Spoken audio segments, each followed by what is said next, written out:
Starting recording. Now let's put the strap on. Why would anyone mount a camera on their head and narrate the basics of folding laundry, cooking dinner, or washing dishes?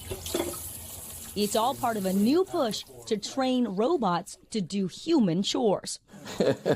Last year, digital artist Daryl Udell saw a post on staffing app InstaWork that piqued his curiosity. Help develop robots.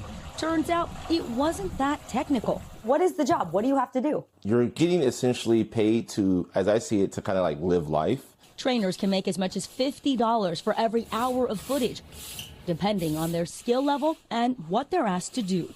By the way, could you lift your legs up, please? Sure thing. Thank you. That footage is then processed and analyzed to help robots mimic our every move. Every day we're learning about new cases, use cases from robot companies about the type of data they want. Sumir Magani is the CEO of InstaWork. He says in the last year, he's seen a growing number of tech firms using his app to hire trainers for their robots. What do you say to people who are worried these robots are going to put people out of work? We've collected 0.04% of the data that exists, so it's just really early. But I think there's countless examples in history where technology gets rolled out and jobs change, responsibilities change. Magani believes as robots and autonomous vehicles become a bigger part of everyday life, companies will need to hire more humans to train and support them. There's no such thing as replacing humans, because ultimately all of the technology is here to serve us.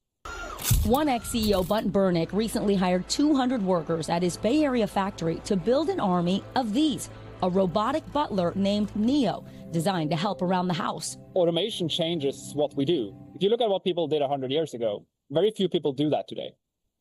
And I think if you look back 100 years from now, a lot of people would be like, man, like people did that? Like, that's a bad use of people. Burnick says 2027 could be a breakout year as his company plans to build more than 100,000 robots ready to hit the market. Other U.S. companies like Figure and Tesla also ramping up production. You have a very optimistic view. 100%. I mean, generally, we're still around, right? Like, things have a tendency to work out.